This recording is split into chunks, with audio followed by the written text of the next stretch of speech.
Big Boss season 7 first weekend episode. അതെ, നല്ല അടിപൊളി കോസ്റ്റ്യൂമിൽ ലാലേട്ടന്റെ എൻട്രി. സൂപ്പർ ഒരു രക്ഷയില്ല. അതാണ് ആദ്യം പറയേണ്ടത്. എനിക്ക് ഡ്രസ്സും ഭയങ്കരമായിട്ട് ഇഷ്ടപ്പെട്ടു. ഡ്രസ്സ്, ആക്സസറീസും ഷൂസും ഒക്കെ എനിക്ക് ഇഷ്ടപ്പെട്ട ഷൂസാ, നല്ല സിൽവർ തിളങ്ങുള്ള ഷൂസ്. എനിക്ക് ആ താടിയൊക്കെ പോയി കഴിഞ്ഞപ്പോ ലാലേട്ടന്റെ ലുക്ക് ഒരു രക്ഷയില്ല. ഒരു പഴയ മറ്റേ ഇതത്തെ പോലെ അല്ലേ, പുലിമുരുകൻ വൈ. ലാലേട്ടൻ അവിടെ എത്തി, പുലിമുരുകനിൽ വരെ എത്തി. മുഖമൊക്കെ നല്ല നല്ല വൃത്തിയുണ്ട്. മതി എപ്പിസോഡിനെ കുറിച്ച് പറയാം, ലാലേട്ടനെ കുറിച്ച് പിന്നെ പറയാതെ. അപ്പൊ ലാലേട്ടൻ വന്നു. ഈ ഒരു എൻറ്റയർ വീക്കെൻഡ് എപ്പിസോഡ് കണ്ടപ്പോൾ എനിക്ക് തോന്നിയത് എന്താ അറിയോ, ഈ പണി കൊടുക്കും 8ന്റെ പണി, ആ റൂഡ് ലാലേട്ടല്ലേ, എന്താണ് ഒരു പ്രൊമോല് കാണിച്ചത്, അങ്ങനെയൊന്നുമല്ല കേട്ടോ. Cool and calm compose. മൂപ്പർ എങ്ങനെയാണോ കഴിഞ്ഞ സീസണിലൊക്കെ ഉള്ള പോലെ തന്നെ അതേപോലത്തെ ഒരു വീക്കെൻഡ് എപ്പിസോഡിൽ വന്നു മൂപ്പർ വളരെ കൂളായിട്ട് ഹാൻഡിൽ ചെയ്തു. പ്രത്യേകിച്ച് ഒരു ചേഞ്ച് പക്ഷേ ലാലേട്ടൻ നമ്മളെ ചാടിക്കടിക്കുന്ന ലാലേട്ടനെ നമുക്ക് കാണാൻ പറ്റുമെന്ന് എനിക്കൊന്നുമില്ല. പറ്റൂല. കാരണം എന്താ പറയുക, ഇതൊരു ഡിപ്ലോമാറ്റിക് വേയിൽ ഈ ഷോയില് കൊണ്ടുപോകാൻ പറ്റില്ല, അല്ലെങ്കിൽ എക്സ്ട്രീം ആയിട്ട് എന്തെങ്കിലും നടക്കണം. ഇപ്പൊ ഈ ഒരാഴ്ചയിൽ എക്സ്ട്രീം ആയിട്ട് എന്തെങ്കിലും നടന്നു എന്ന് വെച്ച് കഴിഞ്ഞാൽ ഏറിപ്പോയ അക്ബർ രേണു സുധീലുള്ള സീനും അങ്ങനെ 1-2 കാര്യങ്ങൾ മാത്രമേ എന്തുള്ളൂ എക്സ്ട്രീം ആവാൻ വേണ്ടി ലാലേട്ടന് വേണമെന്നുണ്ടെങ്കിൽ ക്യാരക്ടർ ചേഞ്ച് ആവാൻ പറ്റുന്നത്. അല്ലാത്ത പക്ഷെ എല്ലാം ഒരു നോർമൽ രീതിയിൽ പോകുന്ന ആ ടെംപ്ലേറ്റിൽ പോകുന്ന സാധനങ്ങളായിരുന്നു ഈ ആഴ്ച. ആ പൂക്കളൊക്കെ ഇട്ട് വന്നപ്പോഴേ ഞാൻ വിചാരിച്ചു ചൂടാവുണ്ടാവില്ല. അത് ഇന്നലത്തെ പ്രമോ തന്നെ കണ്ടില്ലേ, ഇന്നലത്തെ പ്രമോല് ഭയങ്കരമായിട്ട് മൂപ്പര്, പിന്നെ ലാസ്റ്റ് ആ മറ്റേ ഇതിനുള്ളിൽ ഇരുന്നിട്ട് ഒരു കളച്ചിരി നോട്ടൊക്കെ അങ്ങനെ ഒരു സാധനം അങ്ങനെ. അപ്പൊ അത്രേ ഉള്ളൂ. ഞാൻ ഇത് ഓൾറെഡി പറഞ്ഞതാണ്, ലാലേട്ടൻ ഇങ്ങനെ തന്നെ ആയിരിക്കും. ഇങ്ങനെ ഈ ഷോ കൊണ്ടുപോകാൻ പറ്റുള്ളൂ, മനസ്സിലായോ? ഓവർ ആയാലും പ്രശ്നമാണ്. ഈ ഒരു സ്കീമിൽ ഇത് കൊണ്ടുപോകാൻ പറ്റുള്ളൂ. പക്ഷെ എനിക്കെന്താ പറയുക, ഈ വീക്കെൻഡ് എപ്പിസോഡ് കഴിഞ്ഞപ്പോൾ എനിക്ക് മനസ്സിലായത് കൃത്യമായിട്ട് ചില ആളുകളിലേക്ക് ചില കാര്യങ്ങൾ ലാലേട്ടൻ എത്തിച്ചു കൊടുക്കാൻ പറ്റും. അക്ബറിന് കാര്യം മനസ്സിലായി. അക്ബറിന് ഈ സ്ത്രീത്വത്തിന്റെ കാര്യം 2-3 വട്ടം അക്ബർ മനസ്സിലായിട്ട് സ്വയം നീച്ചു. സംഭവം എന്താ വെച്ചാൽ ലാലേട്ടൻ കൊടുത്തിട്ടുണ്ട്, ബുദ്ധിയുള്ളവർ മനസ്സിലാക്കുക, അത്രേ ഉള്ളൂ. അക്ബറിന് പിടി കിട്ടി, എനിക്ക് മനസ്സിലായി. അപ്പാനിക്ക് 1 വട്ടം പറഞ്ഞു കൊടുത്തു, മനസ്സിലായില്ല. 2-3 വട്ടം പിന്നെ നിന്റെ സ്വഭാവം ഇത്ര ദേഷ്യക്കാരനായെന്ന് വെച്ചപ്പോ അക്ബർ ആർക്ക്, പക്ഷെ അത് അക്ബറിന് മനസ്സിലായിണ്ടാവും, അയാൾ പറഞ്ഞു. എന്നാലും അപ്പാനിക്ക് അക്ബറിന് അങ്ങനെ ഇൻഡയറക്റ്റ് സാധനങ്ങൾ ഇപ്രാവശ്യം കിട്ടിയത് അക്ബർ, അപ്പാനി. ഡയറക്റ്റ് കിട്ടിയ ആള് ഒനീലിനോട് എന്തിനാണ് അടുക്കളയിൽ തന്നെയാണോ ഫുൾ ടൈം എന്ന് വെച്ചിട്ട് കലാഭവൻ സരികയ്ക്ക് കൊടുത്തിട്ടുണ്ട്. ഞാൻ വേറെ കാര്യം കൊടുത്തിട്ടുണ്ട് അനീഷിന് പിന്നെ ഓൾറെഡി ഒരു പോസിറ്റീവ് നോട്ടിലാണെന്നുള്ള അനീഷിന് മനസ്സിലായി. അത് മനസ്സിലാക്കി അത് മനസ്സിലായി ചെയ്തത്. അതിൽ ബുദ്ധിയുള്ള ബാക്കിയുള്ളവർക്കും മനസ്സിലാവാൻ ചാൻസ് ഉണ്ട്. എനിക്ക് തോന്നുന്നത് അനീഷിന് മനസ്സിലായിട്ടുണ്ടാവില്ല. അനീഷ് അത് സ്വയം ആ ഗെയിമിൽ തന്നെ ആയിരിക്കും. ബാക്കിയുള്ളവർക്ക് അത് മനസ്സിലാവാനുള്ള ചാൻസ് കൂടുതലാണ്. പ്രത്യേകിച്ച് അക്ബറിനൊക്കെ അത് മനസ്സിലായിട്ടുണ്ട്. നാളെ നീ അനീഷിന് സപ്പോർട്ടേഴ്സ് വരുന്നു, ഉറപ്പാണ്. അല്ലാതെ നന്നായി. കാരണം എന്താ പറയുക, അനീഷിന് ആ കണ്ടന്റ് അവിടെ കള്ളി പൊളിയും ചെയ്യും. അനീഷ് ഇനി എന്ത് കാർഡ് ഇറക്കും. ഇത്രയും കാലം മറ്റേതായിരുന്നു ISR വിളിച്ചിരുന്നു തോന്നുന്നുണ്ട് അനീഷിനെ. ഏറ്റവും കൂടുതൽ ആകാശത്ത് നോക്കിയാണ് പുതിയ നക്ഷത്രം കണ്ടുപിടിച്ച പറയാൻ. എനിക്ക് ഇന്നത്തെ എൻറ്റയർ എപ്പിസോഡിൽ വെറുപ്പിച്ചത് ശൈത്യാണ്. ശൈത്യന്റെ പൊന്നി അൺവാണ്ടഡ് ആയിട്ടല്ലേ, വെറുപ്പിക്കൽ എക്സ്പ്ലനേഷൻസ്. ഞാൻ അടിപൊളിയാണ്. ഇവര് പറയുന്നുണ്ട് അനീഷാണ് ഇത്ര ദിവസം വെറുപ്പിച്ചെന്ന്. ഇവളൊരു 3-4 സെക്കൻഡ് കൊണ്ട് ആ ഒരാഴ്ചത്തെ ഞാൻ നല്ലതാണ്, ബാക്കിയുള്ളൊരു പൊട്ടയാണെന്നുള്ള സാധനങ്ങൾ. അതായത് ഇവരെന്താണോ എന്നാ മേക്കപ്പിന്റെ കേസിൽ ചെയ്തത് സെയിം അത് അവരുടെ നേച്ചർ ആണെന്ന് തോന്നുന്നു എനിക്ക്, അല്ലെ? അത് ഭയങ്കരമായിട്ട് അവരാണ് അതൊരു ഒരുമാതിരി എനിക്ക് ഭയങ്കര ഇറിറ്റേറ്റഡ് ആയിപ്പോയി ആ സാധനത്തിനകത്ത്. പിന്നെ നിവിന്റെ ആസ് യൂഷ്വൽ സാധനങ്ങൾ, നക്മക് സാധനങ്ങളൊക്കെ ഈ ഒരു എപ്പിസോഡിൽ ഉണ്ടായിരുന്നു. അതെ, അതായത് നെവിന്റെ ഫ്ലേവേഴ്സ് വന്നു തുടങ്ങി. നെവിൻ അത് ഈവൻ വീക്കെൻഡ് എപ്പിസോഡിലാണെങ്കിലും ലാലേട്ടന്റെ അടുത്താണെങ്കിലും ആ സാധനങ്ങൾ നൈസായിട്ട് എടുത്ത് ഇടാൻ തുടങ്ങി. അത് നെവിന്റെ ഗെയിമുമാണ്. കാരണം നെവിന് എല്ലാവരുടെ അടുത്തും എന്താണ് ഭയങ്കര ഒരു അക്സെപ്റ്റബിലിറ്റി കിട്ടും. എല്ലാരും ഇഷ്ടപ്പെടാൻ തുടങ്ങും. എപ്പോഴും നമ്മളെ ഇടയിലുള്ള ഒരാളെ പോലെ ഫീൽ ചെയ്യാൻ പറ്റുന്നുണ്ട്. നെവിന് കള്ളത്തരം കാണിച്ചാലും ആരും എന്ത് ചെയ്യില്ല, അങ്ങനെ അത് നമ്മെന്തറിയോ, ലാലേട്ടൻ ആ കള്ളത്തരം കണ്ട് ചിരിച്ചു കഴിഞ്ഞാൽ പിന്നെ ആൾക്കാർക്ക് അത് അങ്ങനെ ചിരിക്കാന്നുള്ളൊരു രീതിയിലായി മാറും. അതെ. പിന്നെ ഒനീലും മറ്റേ ഇവരും റെന ഫാത്തിമയും തമ്മിലുള്ള ഏജിന്റെ സാധനങ്ങളൊക്കെ കൂടുതലായിട്ട് പറയുന്നു വിചാരിച്ചു. അല്ല, അത് ഇങ്ങനെ ടച്ച് ചെയ്ത് പോയാ ജസ്റ്റ് ടച്ച് ചെയ്ത് പോയിട്ടുള്ളൂ. പിന്നെ ഗെയിമിൽ ഇവർ പാർട്ടിസിപ്പേറ്റ് ചെയ്യാത്തതിന്റെ കാര്യം ചോദിച്ചത് നന്നായി. പിന്നെ ലാലേട്ടൻ എടുത്തെടുത്ത് പറഞ്ഞൊരു സാധനം കണ്ടോ, എന്താ മക്കളെ ഇവിടെ ആങ്കർ മാനേജ്മെന്റ് അല്ലേ വേണ്ടത്, മക്കളെ നിങ്ങള് നല്ല കുട്ടികളാവണ്ടേ പറയുമ്പോ അത് പറയും. എന്നിട്ട് അടുത്ത ആഴ്ച വരെ ആരും ദേഷ്യം പിടിക്കാതെയും തമ്മിൽ തല്ലാതെ ഇരുന്ന് കഴിഞ്ഞാൽ എന്താ മക്കളെ നിങ്ങൾക്കൊന്നും വരെ പണിയില്ലേ, നിങ്ങൾ റിസോർട്ടിൽ വന്നാണോ, അതും ചോദിക്കും. ഒന്നും ചെയ്യാൻ പറ്റാത്ത അവസ്ഥ. ഇത് നമ്മൾ അനുഭവിച്ചുകൊണ്ട് പറയുകയാണ്. കാരണം നമ്മൾ മര്യാദയ്ക്ക് ഇരുന്ന് നല്ല മനുഷ്യനായിട്ട് നല്ല മര്യാദയ്ക്ക് ഇരുന്ന് പറയും പിന്നെ കാണില്ലല്ലോ. അതിനെന്താ പറയാ, ലാലേട്ടൻ ഉദ്ദേശിക്കുന്നത് വെച്ചിട്ടുണ്ടെങ്കിൽ ആവശ്യത്തിന് മാത്രം ചൂടാവാനായിരിക്കും. ഇവര് കടന്ന ആ കിളക്കി തുള്ളി കൊണ്ട് നടക്കല്ല എല്ലാവരും. അങ്ങനെ നടക്കുന്ന ഒരു ഗ്യാങ് എന്ത് പറഞ്ഞാലും ദേഷ്യം. നമ്മൾ ചിലർക്ക് എന്ത് പറഞ്ഞാലും ദേഷ്യം, ചിലർക്ക് ഒന്നും ഒരു നമ്മൾ പറഞ്ഞ ബെൽറ്റിനെ കറക്റ്റ് പൊക്കി.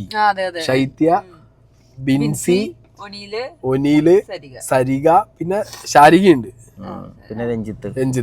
ആ ബെൽറ്റിനെ കൃത്യമായിട്ട് പൊക്കിയിട്ടുണ്ട്. പക്ഷെ അവരെ പറഞ്ഞിട്ട് കാര്യമില്ല. ഇപ്പൊ ഒനീലിനൊന്നും പറഞ്ഞിട്ട് കാര്യമുണ്ട് എനിക്ക് തോന്നുന്നില്ല.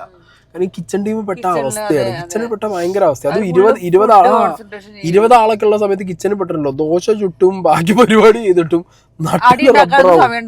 എങ്ങനെ അടി ഉണ്ടാക്കും. അല്ലെങ്കിൽ പിന്നെ കഴിഞ്ഞ സീസണിലൊക്കെ പോലെ അവിടുന്ന് എന്തെങ്കിലും നടക്കണം, കിച്ചണിൽ വെച്ച് നടക്കണം. എന്നാ പിന്നെ വല്ലതും ഫുഡ് റിലേറ്റഡ് ആയിട്ട്, അല്ലെങ്കിൽ കിച്ചണിൽ വന്നിട്ട് ആരെങ്കിലും എന്തെങ്കിലും പറഞ്ഞു കഴിഞ്ഞാൽ നടക്കും പരിപാടി. അല്ലാത്ത പക്ഷെ അത് പാടാണ് പണി. അതുകൊണ്ട് എന്താ ഏറ്റവും നല്ല പണി അറിയോ, ഒരാഴ്ച കിച്ചൺ കിട്ടി അടുത്ത ആഴ്ച അവിടുന്ന് മാറുകയെന്നുണ്ട്. കിച്ചണിൽ നിന്നാ മുരട്ടിച്ച് പോകുന്ന ഒരു അവസ്ഥയാണ് ബിഗ് ബോസിന്റെ. അപ്പൊ അത് എനിക്ക് തോന്നുന്നു ഒനീലിന് മനസ്സിലായി. ഒനീലിന് അറ്റ്ലീസ്റ്റ് കാര്യം മനസ്സിലായി. ഒനീൽ അത് കൃത്യമായിട്ട് ചെയ്തു. പിന്നെ പൊട്ടിച്ചത് അയൽക്കൂട്ടമാണ്. അതെ, അത് ശരിക്കും എന്താ അറിയോ, കുറെ പേര് നോട്ട് ചെയ്തിട്ടുണ്ട് തോന്നുന്നു, കുറെ പേര് നോട്ട് ചെയ്തിട്ടില്ല. അല്ല, അനുമോളത് കൃത്യമായി നോട്ട് ചെയ്തിട്ടുണ്ട്. ഇവര് തമ്മിലുള്ള ആ ഒരു കോംബോ, അക്ബറും ഈ അപ്പാനി അക്ബറിന്റെ വേണ്ടായിട്ട് എന്തേ ആണോ പാന്റ് വലുപ്പം. അതല്ല, ഈ അനുമോളെ സീൻ എന്താ അറിയോ, അനുമോള് സത്യം പറഞ്ഞ 6 ഗ്യാങ്ങിലാ എന്താ നിക്കണെന്ന് അനുമോളിന് ഇങ്ങനെ തോന്നുന്നുണ്ട്. അനുമോളിന് എന്തെങ്കിലും ഒരു തരത്തിലുള്ള ഒരു ഐഡിയ ഉണ്ട് എന്നുള്ളത്.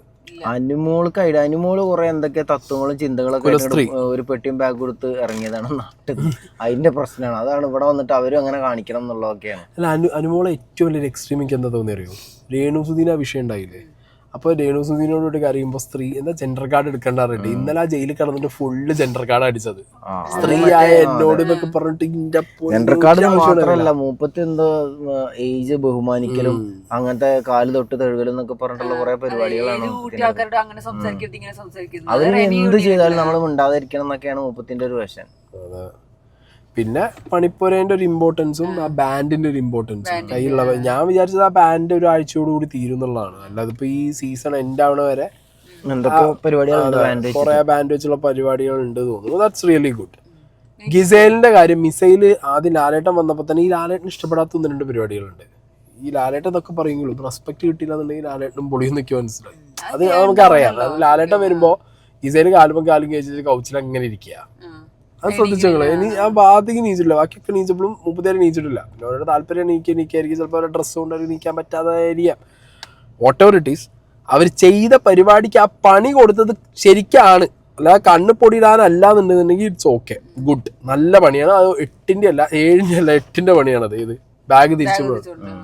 ഇനിയിപ്പോ ഇത് എല്ലാം കഴിഞ്ഞിട്ട് ലാലേട്ടൻ അടുത്ത ആഴ്ച വന്നിട്ട് ഗിസയിലെ വെണ്ണു ബാഗ് വെണ്ണു എന്ന് വെച്ച് തിരിച്ചു കൊടുക്കുകയാണെങ്കിൽ പിന്നെ അത് യൂസ് ഇല്ല അല്ലേ. അത് അവിടെ ഇരിക്കുന്ന വേറെ ആരെങ്കിലും ലിപ്സ്റ്റിക് ഒക്കെ എടുത്ത് അവർ യൂസ് ചെയ്ത് നോക്കിക്കൊണ്ട് എനിക്ക് അത് അല്ല, അവരെ വേറെ ആരും യൂസ് ചെയ്തോട്ടെ, എന്നാലും സ്വന്തം സാധനം ഇപ്പൊ കൊടുത്തയച്ചു എന്ന് ലാലേട്ടൻ പറഞ്ഞല്ലോ, ഒരു പണിഷ്മെന്റ് പോലെ. അതൊരു മാതൃകയായിട്ട് ഈ എൻറ്റയർ സീസണിൽ പിന്നെ എന്ത് ചെയ്യരുത്, കൊടുക്കാൻ പാടില്ല അവർക്ക്. പക്ഷെ അത് നടക്കില്ല. അടുത്ത ആഴ്ച ഞാൻ പെട്ടി തിരിച്ചു കൊടുക്കും.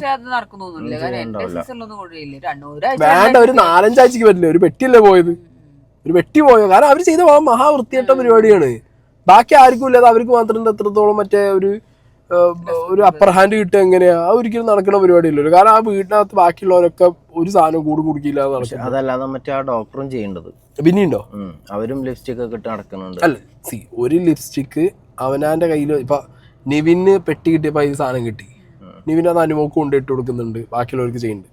ഇവർ അവിടെ ഇവിടെയൊക്കെ തോണ്ടി തേഞ്ച് വെച്ചിട്ടൊക്കെ ഉപയോഗിക്കുകയാണ് അവര്. പിന്നെ ഈ പാക്കില്ലേ, ബാറ്ററി പാക്കിനകത്ത്, അത് ബിഗ് ബോസ് വിളിച്ചു പറയാം അതിനകത്തൊന്നും വെക്കരുത് എന്നുള്ളത്. പക്ഷെ അതൊന്നും കേൾക്കാതെ വീണ്ടും എന്ത് ചെയ്യും, സാധനങ്ങൾ വെച്ചടിച്ച് നടക്കുമ്പോ. പിന്നെ ഡ്രസ്സ്, ഏറ്റവും വലിയ സീന്, അന്ന് ഡ്രസ്സ് മാറ്റാൻ പറയുമ്പോ അവര് സ്വന്തം ഡ്രസ്സാട്ടെ, കറുപ്പ് സ്വന്തം ഡ്രസ്സ് ഇട്ടത്. അപ്പൊ അല്ലെങ്കിൽ ഞാൻ ശ്രദ്ധിച്ചൊരു കാര്യം എന്താ, ഈ സീസണിൽ ബിഗ് ബോസിന് ഒരു വിലയില്ല. അവര് ബിഗ് ബോസ് ഇങ്ങോട്ട് വിളിച്ചാൽ അങ്ങോട്ട് പോകാൻ പറയും. തുടക്കം തന്നെ നമുക്കൊക്കെ ഇപ്പൊ ഞാനൊക്കെ കയറിയ സമയത്ത് ഒരാഴ്ച നമുക്ക് ഭയങ്കര എന്താ പറയുന്ന ബിഗ് ബോസ്. ഇതിപ്പോ എന്താ പറയാ, എപ്പോഴും ഇവരെ ബിഗ് ബോസ് കാത്തിക്കേണ്ട അവസ്ഥയാണ്. എന്ത് പരിപാടിക്ക് വിളിച്ചാലും എന്തെങ്കിലും ഒരു മീറ്റിങ്ങിന് വിളിച്ചാലും ഒക്കെ ബിഗ് ബോസ് അവരെ കാത്തിക്കേണ്ട അവസ്ഥയാണ്. അവര് പരിപാടി കഴിഞ്ഞിട്ട് ബാക്കി സമയത്ത് വരാന്നുള്ളത്. അത് മാത്രല്ല, ഇന്നിപ്പോ ഒരു ശ്രദ്ധിച്ചോ, ലാലേട്ടൻ സ്ക്രീനിൽ വരുമ്പോ നമ്മളെ സീസണിലൊക്കെ ഒരാളാ മിസ്സിങ് ഉണ്ടാവുക. ഏതെങ്കിലും ഒരാൾ ബാത്റൂം പോയത് വെള്ളം കുടി, ഇത് ഒക്കെ ഓരോ വഴിക്കാ. ചിലപ്പോ പോകെ ശരിയായിരിക്കും, ബട്ട് സ്റ്റിൽ എനിക്ക് എവിടെയോ ബിഗ് ബോസിനോട് ഇവർക്കൊരു അല്ലേ ഒരു കുറവുണ്ടോ. എന്താ വെച്ചാൽ ബഹുമാനം കിട്ടാൻ രീതിയിലുള്ളൊന്നും ബിഗ് ബോസ് തൊട്ട് ചെയ്യണമില്ല. സംസാരമൊക്കെ ഇപ്പോഴേ കോമഡി ഒക്കെ പറയുന്നുണ്ട്. തഗ് കഴിഞ്ഞ സീസണിൽ തുടങ്ങിയതാ. ഭയങ്കര സീരിയസ് ആയിരുന്നു. പക്ഷെ ഇതൊക്കെ ഭയങ്കര കോമഡി ആയിട്ട് സംസാരിക്കുന്നത്. ഷാനവാസിന്റെ ഹെൽത്തിന്റെ കാര്യത്തിൽ ഞാൻ വരുന്നത് നമ്മളത് ഓൾറെഡി ഈ വീഡിയോയിൽ പറഞ്ഞതാണ്. അത് അൺടിൽ ഷാനവാസ് അത് പറയാതെ നമ്മൾ പറയുന്നത് മോശമല്ലേ. ഷാനവാസിന്റെ ലൈഫ് സ്റ്റോറിയിൽ എന്തായാലും പറയുമായിരിക്കും. അതങ്ങനത്തെ ഒരു കാര്യമാണ്. പിന്നെ എസ്പെഷ്യലി ലാലേട്ടൻ എടുത്ത് പറഞ്ഞിട്ടുണ്ട്, സീസണിൽ നടക്കുന്ന കാര്യങ്ങൾ നിങ്ങൾ റിവ്യൂ ചെയ്യുന്നതും ബാക്കിയുള്ളവരും നിങ്ങൾ എന്ത് ചെയ്യരുത്, അതുമേ അതിന്റെ രസം കളയരുത്, പുറത്ത് പറയരുത് എന്നൊക്കെ. അപ്പൊ എനിക്ക് ബിഗ് ബോസിന്റെ ടീമിനോട് പറയാനുള്ളത് ഇത് വരുന്ന അതിനുള്ളിന്നാണ്. ബിഗ് ബോസിന്റെ അകത്തുനിന്ന് തന്നെയാണ് ഈ സാധനങ്ങൾ കുത്തിച്ചോർന്ന് പുറത്തേക്ക് വരുന്നത്. സോ ബെറ്റർ യു എന്താ പറയാ, നിങ്ങളുടെ ഇടയിൽ തന്നെ ഒന്ന് സോർട്ട് ചെയ്ത് തപ്പുന്നത് നന്നായിരിക്കും. കാരണം അതുകൊണ്ടാണ് കുറെ എണ്ണൊക്കെ പുറത്തായി. അല്ല ഈ റിവ്യൂല് ഒരു സാധനം ലീക്ക് ആവുന്നത്. അപ്പൊ അത് കുറെ ചാനലിലും കുറെ ആൾക്കാർക്കും കിട്ടാൻ കാരണം അതിനകത്തുനിന്ന് തന്നെ പോരുന്നതുകൊണ്ടാണ്. അപ്പൊ അത് നിങ്ങൾ ചെക്ക് ചെയ്യാന്നുള്ളതാണ് നിങ്ങൾക്ക് ഒരു അത് ടാസ്ക് ആണ് അല്ലേ. അത് ബിഗ് ബോസിനുള്ള ഒരു 8ന്റെ പണിയാണ്. അതെ. പിന്നെ ഷാനവാസിന്റെ കേസ് നമ്മൾ ഓൾറെഡി പറഞ്ഞു. ഷാനവാസിന് ഒരു ക്രിട്ടിക്കൽ ഹെൽത്ത് കണ്ടീഷൻ ഉണ്ട്, അതുകൊണ്ടാണ് അയാൾ മരുന്ന് കഴിക്കുന്നത്. പക്ഷെ അതൊന്ന് ആലോചിച്ച് നോക്ക്, ഒരിക്കലും ഒരു സീസണിലും അങ്ങനെ ഒറ്റയടിക്ക് വിളിച്ചു കൊടുത്തിട്ടില്ലല്ലോ. ഇതിപ്പോ ഫസ്റ്റ് വീക്ക് തന്നെ അവരെ വീട്ടിൽ നിന്ന് അതിന് മാത്രം കോളും പ്രശ്നങ്ങളും ഉണ്ടായിട്ടുണ്ട്. നമുക്കറിയാം. ഇനിയിപ്പോ നമുക്ക് പറയാലോ. ഇനിയിപ്പോ നമുക്ക് പറയാം. ഞങ്ങളറിയാം എന്താ വെച്ചെങ്കിൽ ഒരു ഗെയിം തുടങ്ങി ഒരു 1-2 ദിവസം കഴിഞ്ഞപ്പോഴത്തേക്ക് ഷാനവാസിന്റെ വീട്ടിൽ നിന്ന് കണ്ടിന്യൂസ് കോൾസ് ആണ് ഇങ്ങോട്ട് പോയിട്ടുള്ളത്, ബിഗ് ബോസിലേക്ക് പോയിട്ടുള്ളത്. അത് പോകാൻ കാരണം അയാൾക്ക് അങ്ങനത്തെ ഒരു ഹെൽത്ത് കണ്ടീഷൻ ഉള്ളതുകൊണ്ടാണ്. അപ്പോഴും എന്റെ ചിന്ത എന്താന്ന് പറയാം, അങ്ങനെ ഹെൽത്ത് കണ്ടീഷൻ ഉള്ള ഒരാളെടുത്തിട്ട് ബിഗ് ബോസ് റിസ്ക് ചെയ്യണത്. പക്ഷെ അയാളത് കുഴപ്പമില്ല, ഞാൻ കളിച്ചോളാന്നാണ് അയാള് പറയുന്നത്. എന്താ അറിയോ, അപ്പൊ നമുക്ക് ഒരു സാധനത്തിനോട് ഭയങ്കര ആഗ്രഹമുണ്ട്, ഒരു കിട്ടാൻ ഭയങ്കര താല്പര്യമുണ്ട്, നമുക്കപ്പൊ പോവാനും താല്പര്യമുണ്ട്. അപ്പൊ നമ്മള് പോവും. നമ്മളപ്പോ നമ്മളുടെ ഹെൽത്ത് നോക്കൂല. പക്ഷെ ഇപ്പത്തെ ചെന്നൈയിലൊരു ചൂട്, പിന്നെ ഇവിടുത്തെ ഒരു സിസ്റ്റം എന്ന് പറഞ്ഞാൽ ബിഗ് ബോസിന്റെ അകത്ത് വീട്ടിനകത്ത് ചിലപ്പോൾ അവർ എക്സ്ട്രീം തണുപ്പ് വയ്ക്കും, ഹിമാലയൻ തണുപ്പ് വയ്ക്കും. ചില സമയത്ത് അവർ AC ഓഫ് ആക്കും. ഫുഡ് കറക്റ്റ് അല്ല. അതവര് ചോദിക്കണ്ടതാണ്, ഈ ബാത്റൂമിലുള്ള തണുപ്പിന്റെ പകുതി അത് വേണം ചെയ്യുന്ന പരിപാടിയാ. ബാത്റൂമിൽ ബാത്റൂമിൽ തണുപ്പ് വെച്ചത് സുഖമായിട്ട് പോവാനാണ്. അത് വേണം ചെയ്യണം. കാരണം എന്താ പറയുക, ഞങ്ങൾ കഴിഞ്ഞില്ല കിടന്നു പറയുമ്പോ നമ്മളെ റൂമിനകത്ത് കുറച്ച് ആൾക്കാരെ എണ്ണം കൂടുതലാ. അതിൽ മെല്ലെ AC ഓഫ് ആക്കി. ഒരു 2-3 ദിവസം AC ഓഫ് ആക്കി. ലാസ്റ്റ് ഒരിക്കലും എനിക്ക് അങ്ങനെയൊന്നും കുരു പൊട്ടാത്ത ഒരാളാ ഞാൻ. ഒരു ദിവസം ഇവരെല്ലാവരും നോക്കുമ്പോൾ മെയിൻ ക്യാമറ അല്ലേ, കൺഫെഷൻ റൂമിന്റെ ക്യാമറയിൽ വേണ്ടത് എനിക്ക് നാളുണ്ടോ എന്നൊക്കെ ചോദിച്ചു ബിഗ് ബോസിനോട് വേണ്ടി ഞങ്ങളെന്താ പന്നിക്കൂട്ട കൊണ്ട് തട്ടിപ്പോവാന്നൊക്കെ പറഞ്ഞിട്ട് എനിക്ക് പൊട്ടി. ഇതിപ്പോ അതേ അവസ്ഥയാണ്. അത് ചില സമയത്ത് തണുപ്പിച്ച് കൊല്ലും നമ്മളെ, ചില സമയത്ത് ചുട്ട് പണ്ടാറടക്കും. എന്നിട്ട് നമ്മൾ നേരെ പുറത്തിറങ്ങുമ്പോ എന്താ കൊടൂര വെയിലും ചൂടും. ഇന്നലെ മഴ ചെയ്തു, ഞാൻ മഴ, ഫുഡ് കറക്റ്റ് അല്ല, ഫിസിക്കൽ ടാസ്ക് എന്ന് പറഞ്ഞിട്ട് പിടിച്ചിട്ട് ചിലപ്പോൾ എന്ത് ചെയ്യും, ഓട്ടം ചാട്ടം അടിയൊക്കെ വരും. എനിക്ക് തോന്നുന്നത് എന്താ അറിയോ, ഷാനവാസ് അത് ടേക്ക് കെയർ ചെയ്യുന്ന. ഷാനവാസ് ഇപ്പൊ നമ്മൾ നേരത്തെ പറഞ്ഞ പോലെയാ, ഇതൊരു ഷോ ആണ്, പോവാൻ ഭയങ്കര ആഗ്രഹിച്ചു പോയ ഷോ ആണ്, ഞാൻ നോക്കിക്കോളാം. അയാളെ പോലും പേടിപ്പിക്കുന്ന ടാസ്കുകളൊന്നും വന്നിട്ടില്ല. അതെ, അതുകൊണ്ട് ചിലപ്പോ എന്താ അറിയോ, എനിക്ക് തോന്നുന്നു പോകെ പോകെ ഷാനവാസിന്റെ ഹെൽത്തിന്റെ സർവൈവൽ എങ്ങനെയാന്നുള്ളത് നമ്മൾ കണ്ടറിയണം. കാരണം ഇതുവരെ ബിഗ് ബോസിന്റെ ഹിസ്റ്ററിയിൽ ഫസ്റ്റ് വീക്ക് തന്നെ ഒരാളെ വീട്ടിൽ നിന്ന് ഇങ്ങനെ ഡയറക്റ്റ് കോണ്ടാക്ട് കൊടുത്തിട്ടില്ല. അതങ്ങനെ കൊടുത്തിട്ടില്ല.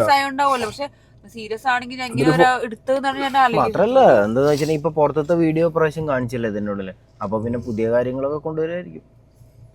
അപ്പൊ അതങ്ങനെ കഴിഞ്ഞു. അത് കഴിഞ്ഞതിന് ശേഷം പിന്നെ ഓമനപ്പേരിന്റെ പരിപാടികൾ വന്നു. ഓമനപ്പേരിന്റെ പരിപാടികൾ പിന്നെ നമ്മൾ കണ്ടതാണ്, എക്സ്പെക്ട്. ലാലേട്ടന്റെ മുന്നിൽ പേരിടാൻ പറഞ്ഞപ്പോ എന്തൊക്കെയാണ് ചക്കര തേനോ അതില് രേണുപതി മാത്രമാണ് ബ്യൂട്ടി പാർലർ നട്ടത്. ചിന്തിച്ചിട്ടാട്ടോ അവിടെ. കാരണം അത്രയും നേരം എന്താണ് ഞാൻ എന്ത് പറയുന്ന ആലോചിച്ച് പിടിച്ചിട്ടേ സാധനം അടിച്ചിട്ടതാണ്. അക്ബറിന് എന്തായാലും നല്ല കിട്ടി. അത് കഴിഞ്ഞിട്ട് വീണ്ടും മറ്റേ പരിപാടി, ഏത് നമ്മളെ ഗിസൈലിലേക്ക് തന്നെ വരില്ലേ, ഈ എന്താ പറയാ, ഗിസൈലിനോട് ഇവിടെ എങ്ങനെ ഉണ്ട്, എന്താ പരിപാടി, അത് എനിക്ക് എപ്പോഴും എന്റെ മൈൻഡിൽ എന്താ തോന്നുന്നത് അറിയോ, ഗിസൈൽ എപ്പോഴും ഒരു ഓഡ് വൺ ഔട്ടായിട്ട് തോന്നുന്നുണ്ട് ഇതിനകത്ത്. ഇതൊക്കെ എന്താ തോന്നണേ? ഗിസൈൽ ഒറ്റയ്ക്ക് ഗെയിം കളിക്കാന്ന് എപ്പോഴും പറഞ്ഞെടുക്കണ്ട്, ഞാൻ എന്റെ ഇഷ്ടത്തിന് അല്ല ഗിസൈൽ എന്താന്ന് വെച്ചിട്ടുണ്ടെങ്കിൽ ഹിന്ദി ബിഗ് ബോസിൽ കളിച്ചതൊന്നും മൂപ്പത്തി കുറെ മനസ്സിലാക്കിയ കാര്യങ്ങളും ചിലപ്പോ ഇന്ന് കുറെ സാധനങ്ങൾ ഇങ്ങോട്ട് എടുക്കാനും ഒക്കെ ഉള്ളത് പ്ലാൻ ചെയ്ത് വന്നതായിരിക്കും. ഗിസൈലിന്റെ മനസ്സിൽ ഗിസൈൽ ഒറ്റയ്ക്ക് കളിക്കണം, വേറെ ആരെയും കൂട്ടരുന്നുള്ള ചിന്ത ഉണ്ടെന്നാണ് എനിക്ക് തോന്നിയിട്ടുള്ളത്. ഒന്ന് എക്സ്പീരിയൻസ് പോയത് എവിടെയോ ഒരു ജാൻമണിന്റെ ഒരു വേറെ വേർഷൻ തോന്നുന്നു. എനിക്ക് ചായ കിട്ടുന്നില്ല, പാലിട്ടില്ല പറഞ്ഞിട്ടല്ലേ, അതായത് അവരൊരു ഡോമിനൻസി ഉള്ള പോലെ പറയാൻ പാടില്ലാത്ത ആള് ഒന്ന് എക്സ്പീരിയൻസ് ചെയ്ത് പോകുന്ന ആള് അവിടെ കിട്ടുന്നുള്ളത് അറിയാം അവർക്കൊരു ഡോമിനൻസി ഉണ്ട് തോന്നുന്നു. മൊത്തം ക്രിയേറ്റേഴ്സിനോടും ആ ഷോനോടൊക്കെ ഒരു സാധനം ഉണ്ടാവും, ഒരു പട്ടിപ്പൂച്ച എന്താ അറിയോ, മലയാളം ബിഗ് ബോസ് എന്നൊക്കെ പറഞ്ഞിട്ടുണ്ടെങ്കിൽ ഇപ്പൊ ഹിന്ദി ബിഗ് ബോസ് പോലെ ഒരു വലിയ സംഭവം ഒന്നല്ലല്ലോ. അപ്പൊ ചിലപ്പോ അതൊക്കെ വിചാരിക്കണ്ടാവും ഞാനെന്തൊരു വലുത് കണ്ടതാന്നുള്ളൊരു ഫീൽ ഉണ്ടാവില്ലേ. അത് കഴിഞ്ഞിട്ട് പിന്നെ റെണുസുധിയുടെ വീഡിയോ അതൊരു നല്ല വീഡിയോ ആയിരുന്നു. സാധാരണ രേണു ചേച്ചിന്റെ ഒരു സ്വഭാവം വെച്ച് ഇത് ഞാനല്ല ലാലേട്ടാ അത് എ വെച്ച് ചെയ്തതാണെന്ന് പറയേണ്ടതാണ്. അത് എനെ പറ്റി അറിയാത്തോണ്ട് എന്തുകൊണ്ടോ അങ്ങനെ പറയാം. റെണുസുധിന്റെ വീഡിയോ കാണിച്ചോടുകൂടി തൊലി എരിഞ്ഞ് പെട്ടുപോയി രേണു അവിടെ. കസിനെ അങ്ങനെ ചെയ്യല്ല കസിനെ. അത് കഴിഞ്ഞിട്ടാണ് അതിലേറെ വലിയ നാടകം അവിടെ വന്നിട്ട് കസിനെ റേത്തിടണു.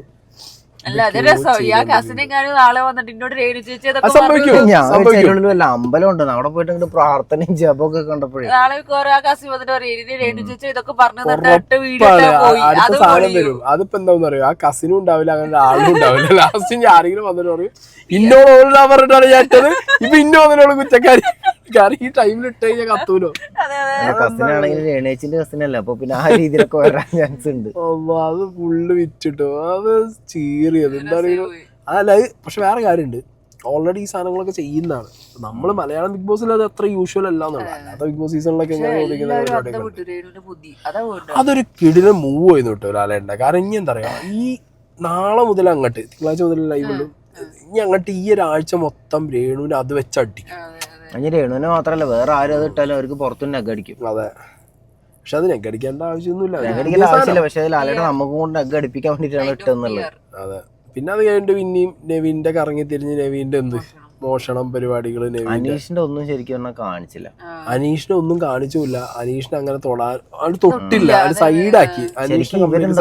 എന്താ പറയാ, ഈ ഒരാഴ്ച 2 ദിവസം ലാലേട്ടൻ ഇരുന്ന് അനീഷിനെ പറഞ്ഞു തീർക്കാനുള്ള സമയം ഉണ്ടാവുള്ളൂ. അനീഷിന്റെ ഭാഗത്തേക്ക് ലാലേട്ടൻ നോക്കിയില്ല, ആ കണ്ടന്റ് എടുത്തില്ല, ആ കണ്ടന്റിക്കേ പോയി. അപ്പൊ മനസ്സിലാക്കണത് നമ്മള് അയാൾ ആ പോക്ക് പോട്ടെ തന്നെയാണ് അവർ വിചാരിച്ചത്. അല്ല, അവരുടെ മെയിൻ പരിപാടി ആ പോക്ക് പോവാന്നല്ല, അതിന്റെ എക്സ്ട്രീമിസിറ്റിയും വേണ്ട. അതായത് അതിന്റെ എക്സ്ട്രീമിക്ക് പോകണ്ട. അതായത് ഇപ്പൊ ലാലേട്ടൻ കയറിയിട്ട് ഇപ്പൊ അനീഷിനെ എന്തെങ്കിലും സപ്പോർട്ട് ചെയ്ത് കഴിഞ്ഞാൽ എല്ലാരും കൂടി നേരത്തെ പറഞ്ഞ അനീഷിനെ സോപ്പിടാൻ തുടങ്ങും.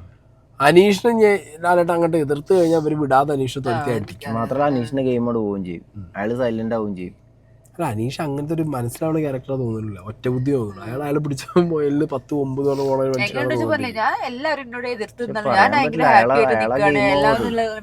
അയാള് വിചാരിച്ചോടത്തേക്ക് എത്തിച്ചില്ല ഗെയിം. ഒരാഴ്ച കൊണ്ട് അയാളെ ഒറ്റപ്പെടുത്തിക്കാൻ ആക്കി പറ്റി, ഒക്കെ ആക്കി പറ്റിയ ഈ സംസാരം മുഴുവൻ ഏത് കോർണറിലും അയാളെ പറ്റിയാക്കി അയാള് സംസാരം. അങ്ങനെ രാവിലെ എണീച്ചിട്ട് ചിലരുണ്ട് അങ്ങനെ ബിഗ് ബോസിൽ രാവിലെ എണീച്ചിട്ട് കണ്ടന്റ് പിടിക്കാൻ വേണ്ടി നടക്കും. അവർ കൃത്യമായ ഒരു കണ്ടന്റ് പിടിച്ചാൽ പിന്നെ അതിനെ ചുറ്റിപ്പറ്റിയിട്ട് ബാക്കി കണ്ടന്റ്.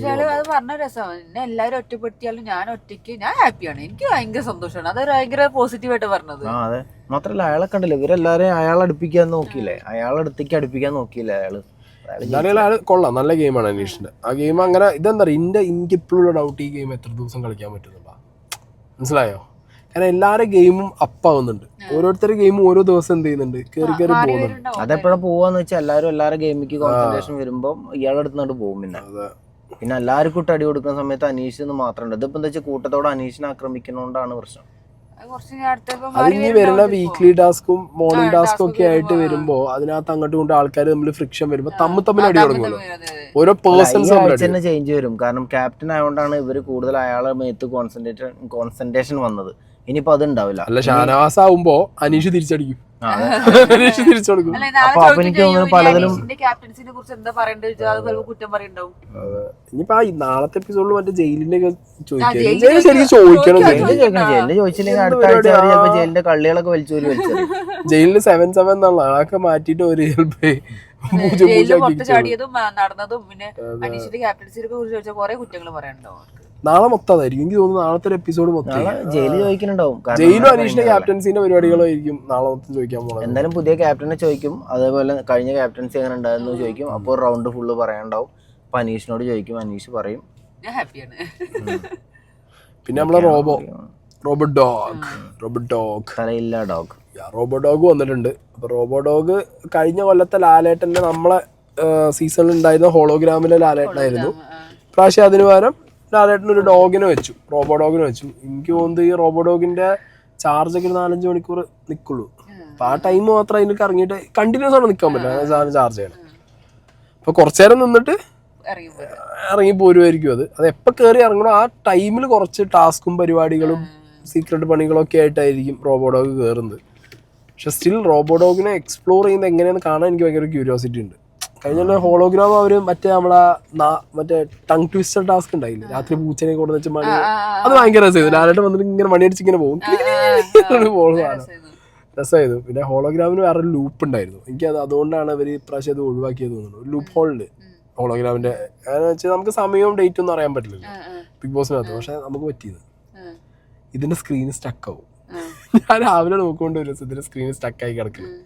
അപ്പൊ നോക്കുമ്പോൾ അതിന്റെ സമയം 11 സംതിങ്. ഞാൻ ഓടിപ്പോയിട്ട് പുറത്ത് ആ ലൈറ്റ് വെച്ചിട്ടില്ല, നമ്മള് നടന്ന് ഗാർഡനിലെ ലൈറ്റ്, അതിന്റെ ഷാഡോ നോക്കി. അപ്പൊ ആ ഷാഡോയിൽ എന്നും അത് എന്താണ് കുറച്ചങ്ങോട്ട് കൊണ്ട് മാറിയല്ലോ, അതൊരു 11 ആണ് എന്ന് മനസ്സിലായി. ഡേറ്റും കിട്ടി. ഡേറ്റ് കിട്ടിയപ്പോൾ ഞാൻ നൈസായിട്ട് ബാത്റൂമിൽ പോയിട്ട് ഡേറ്റ് ചെയ്ത് വെച്ച് ഡോറിന്റെ സൈഡിൽ. പിന്നെ ഓരോ ദിവസം ലാലേട്ടൻ വരുമ്പോൾ 7 വെച്ച് കൂട്ടി കഴിഞ്ഞാൽ ഡേറ്റ് കിട്ടുമല്ലോ. പിന്നെ ഒരു ദിവസം സാബുവോ ഉള്ളിൽ വന്നില്ല. സാബു ഉള്ളിൽ വന്നപ്പോ കയറി വന്നു പറഞ്ഞ സാബുവിനോട്, അതിങ്ങ എത്ര മണിക്ക് കയറി മൂപ്പര്, ഞാൻ 2-2:30 11 കിട്ടി, 2-2:30 കിട്ടി. പിന്നെ രാവിലെ അവിടെ പാട്ട് വരുമല്ലോ, നമ്മുടെ ഡാൻസ്, അതെങ്ങനെ മനസ്സിലാവും? അത് വരുന്നതിന് മുന്നേ നമുക്ക് മനസ്സിലാവും. എനിക്ക് മനസ്സിലായത് അപ്പുറത്ത് മറ്റേ ഒരു ഈ ഫാക്ടറി പോലത്തെ എന്തോ സെറ്റപ്പ് ഉണ്ട്. അവിടെ രാവിലെ ആൾക്കാരൊക്കെ സൈറൻ അടിക്കും.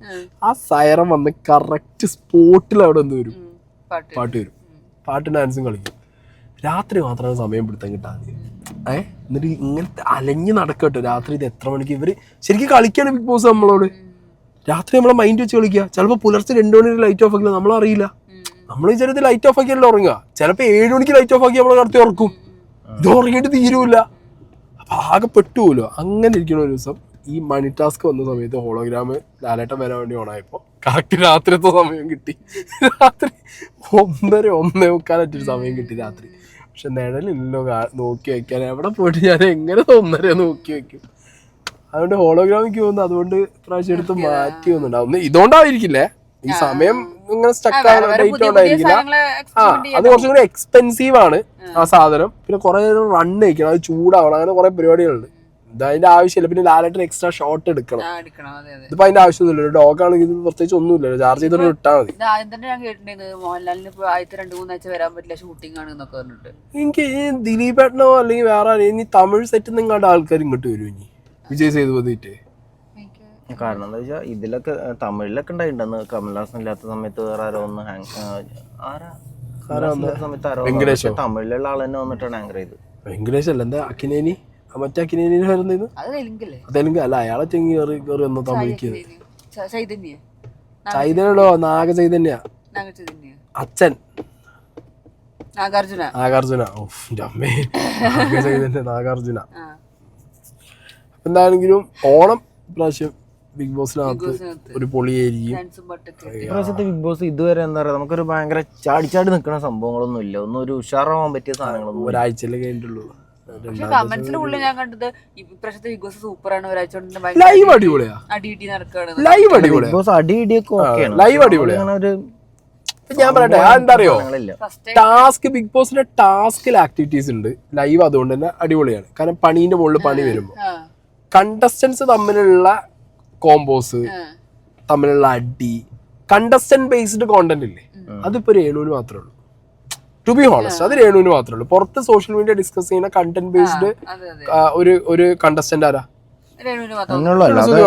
ബിഗ് ബോസ് പുറത്ത് വലിയൊരു ടോക്കൊന്നും അല്ല, ചർച്ച ചെയ്യുന്ന കണ്ടസ്റ്റന്റ് ആരുമില്ല.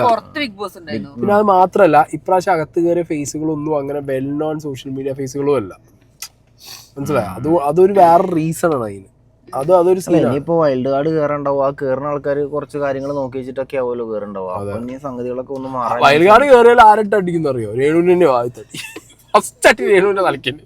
പക്ഷെ എനിക്ക് തോന്നുന്നു അത് ചിലപ്പോ അവർക്കൊരു അതൊക്കെ അടി കിട്ടാതെ ഇരുന്ന് കഴിഞ്ഞാൽ രേണു ചാടുണ്ടോ? 2-3 ആഴ്ച കൊണ്ട് രേണു പുറത്താവും. അടി കിട്ടിയില്ലെങ്കിൽ ആരെങ്കിലും കയറി അടിച്ചാ രേണു നിൽക്കും, അല്ലെങ്കിൽ രേണു ചാടിക്കും. ഇനി എന്തായാലും ഈ ആഴ്ച രേണുവിനിട്ട് അടികൾ ഉണ്ടാവും അതിന്റെ ഉള്ളിൽ. കാരണം നല്ല പണിയായിരിക്കും. പുറത്ത് PR വർക്ക് കൊടുത്തതും ഒക്കെ സംസാരം ഉണ്ടാവും. അതിനാണ് ആദ്യം ഇട്ടെന്ന്. മൂപ്പത്തി അറിഞ്ഞിട്ടില്ല കസിൻ എങ്ങനെയോ പറഞ്ഞ പറ്റിച്ചാണ് അല്ല ഫ്ലൈറ്റ് മിസ് പോവാൻ നേരത്തെടുത്ത വീഡിയോ പാവം കസി. അതല്ല കുട്ടികളെ മിസ്സായത് അല്ല ഞാൻ ഹോസ്റ്റലിലൊന്നും നിന്നിട്ടില്ലേ. അതുകൊണ്ട് കുട്ടികള് ഷൂട്ടിന് പോകുമ്പോ കുട്ടികളെ ഒന്നും കാണാതെ ഇരുന്ന മനുഷ്യത്തി ഒരു കുട്ടീനെ മാത്രം പറയണ്ട വെച്ച് മറ്റേ കുട്ടി ഈ കുട്ടൻ എന്താ പൂമ്പാറ്റ യഥാർത്ഥമ്മ എന്തൊക്കെ വിളിച്ച് പറയുന്നുണ്ട്. തങ്കച്ചൻ ചേട്ടന് മാത്രം മുപ്പത്തിക്ക് മിസ് ഇല്ല. ഇല്ല അത് മിസ്സാവില്ല. വന്നു കഴിഞ്ഞാലും മൂപ്പര് അവിടെയുള്ള ആ വീടിന് എന്തെങ്കിലും പ്രശ്നമുള്ളത് കണ്ടുപിടിച്ചു. ഇനി രേണു സുധിക്ക് ശരിക്കും വീട്ടിൽ നിന്നൊരു വിളിയൊക്കെ വിളിച്ചു കൊടുക്കായിരുന്നു. നമുക്ക് ഫാൻ അല്ല മറ്റേ ഫാമിലി റൗണ്ട് ഒക്കെ വരുമ്പോ ഉണ്ടാവും മറ്റേ അച്ഛൻ വന്നിട്ട് ചോർച്ച ഉണ്ടല്ലോ, മഴ വരുന്നുണ്ടല്ലോ, മോഹം കൊണ്ട് പാട്ടൊക്കെ ഓടുന്നൊരു റൂരുള്ളതും മറച്ചിലൊക്കെ. അപ്പൊ ഓക്കെ ഗൈസ് പരിപാടികൾ കഴിഞ്ഞിരിക്കുകയാണ്. നാളെ ഞാൻ പുറത്താവും. ആര് പുറത്താവും? അതിന്റെ ഒരു പ്രതീക്ഷ എന്താ? Who is going out? എനിക്ക് രഞ്ജിത്താണ്. അല്ല അതിന്റെ കാര്യം പറയാം. ഇന്ന മനസ്സിൽ രഞ്ജിത്ത് വരാൻ കാരണം വേറെ ഒന്നുമല്ല, നിവിൻ ലാസ്റ്റ് 2-3 ദിവസമായിട്ട് അത്യാവശ്യം ആക്റ്റീവ് ആണ്. രഞ്ജിത്തിനെ എന്തിനാ ഇപ്പൊ ഉള്ള സ്കീമിൽ ചാൻസ് ഉള്ളൂ. അല്ലെങ്കിൽ ശൈത്യം പോകണം. ശൈത്യാണ് പോണ്ടത്. ശൈത്യം പറ്റത്തില്ല, ഒരു സുഖമില്ല, ഭയങ്കര ബോറ് ഇതായി പോയി. ബിൻസി പിന്നെയും കയറി വരുന്നുണ്ട്. ബിൻസിന്റെ സംസാരം നല്ല രസമുണ്ട്. ബിൻസി കയറി വരുന്നുണ്ട്. എനിക്ക് ബിന്നിക്ക് ഒരു സ്ട്രോങ് ഒപ്പോണന്റ് ആയിരിക്കും ബിൻസി. ബിന്നി സൈലന്റ് പ്ലെയറാ. എനിക്ക് തോന്നുന്നു അടുത്ത കിച്ചണിൽ നിന്ന് പോകുന്ന നമ്മളെ സാബുവും ആക്റ്റീവ് ആവും. സാബുല്ലേ? സാബുവിനുണ്ട്, കയ്യിലുണ്ട്, സാധനങ്ങളുണ്ട്. ഒരു കിച്ചണിന് ചാടിയാൽ ഒന്നിന് രക്ഷപ്പെടും. അത് മനസ്സിലായിട്ടുണ്ട്. മനസ്സിലായിട്ടുണ്ട്. എന്തായാലും നോക്കാം. നാളത്തെ എപ്പിസോഡ് എന്തായിരിക്കും നോക്കട്ടെ.